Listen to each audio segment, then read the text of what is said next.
కనులకు తెలియని కలలను కంటున్నా, ఇదివరకెరుగని ఉదయము చూస్తున్నా. మంచు మేఘమేనా ఒక గాలివానలా,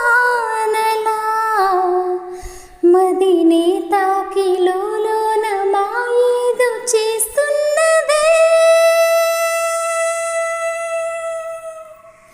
పరిచయమిలా పరిమళములా మనసునంటే వదలదేలా, తలపులనిలా నిలపడమెలా, ఎదను దాటి ఎగిసినేలా. ఎవరు ఎవరు అని వివరమడిగే తను ఎవరని ప్రతిదోవా, చివరి వరకు ఇది తనను విడవకని అన్న